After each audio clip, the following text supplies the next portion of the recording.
بے یقینی کی کچھ مثالیں میں آپ کو سمجھاتا ہوں. ابھی تک شاید کچھ لوگ کہہ رہے ہوں گے یار یہ بے یقینی کی کچھ مثالیں میں آپ کو سمجھاتا ہوں. ابھی تک شاید کچھ لوگ کہہ رہے ہوں گے یار یہ بات تو ٹھیک کر رہے ہیں, بے یقینی ہونی نہیں چاہیے, مگر ہمیں تو بے یقینی نہیں ہے. اب میں کچھ ایگزامپل کے ذریعے سمجھاتا ہوں. ہم مانتے تو ہیں اللہ پاک رزق دینے والا ہے, ٹھیک ہے, پھر بھی مال کے پیچھے مارے مارے پھرتے ہیں. کوئی لندن پیرس کے خواب دیکھ رہا ہے, کشتیوں کے اندر بیٹھ کر, پچھلے دنوں واقعات ہوئے نا, پیسے دے کر وہ ڈنکی لگا کر جاتے ہیں, کوئی راستے میں مر جاتا ہے, کوئی کشتی میں بیچارے ڈوب گئے. کیوں؟ یقین نہیں ہے ادھر پیسے نہیں ملیں گے ادھر پیسے ملیں گے, کسی طرح ادھر چلا جاؤں یا مر جاؤں گا بھوکا.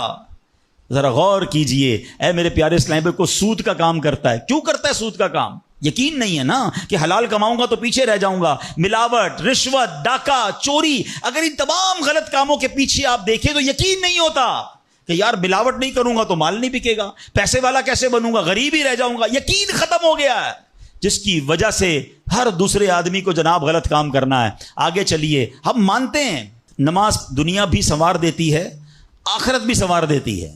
سنتے بھی ہیں بولتے بھی ہیں, مگر نماز پر دنیا کو ترجیح دیتے ہیں. یار نماز پڑھوں گا تو کاروبار پہ, دکان پہ کون بیٹھے گا, ہیں؟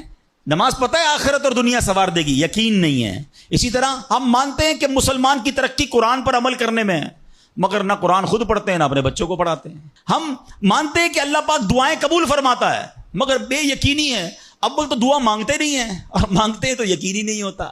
اب یقین کریں, علماء نے لکھا ہے کہ جو بندہ بغیر یقین کے ساتھ دعا مانگتا ہے نا, اس کی دعا قبول ہی نہیں ہوتی ہے. یعنی مثال دیتا ہوں, آپ بیمار ہیں یا پریشان ہیں یا کوئی مشکل میں ہیں, دعا کرتے ہوئے یہ خیال آ رہا ہے یار مسئلہ حل ہونا تو نہیں ہے, چلو پھر بھی مانگ لیتے ہیں.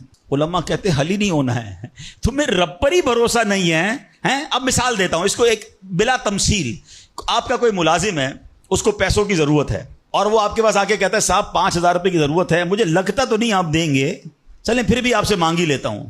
آپ بتائیں آپ اس کو پیسے دیں گے یا ڈانٹ دیں گے کہ جب تمہیں مجھ پر یقین ہی نہیں ہے تو آئے کیوں میرے پاس, مجھے لگتا تو نہیں آپ میری مدد کریں گے, چلے پھر بھی آپ سے کہہ دیتا ہوں میری پہلے ہی آپ نے اس بندے کو ناراض کر دیا نا.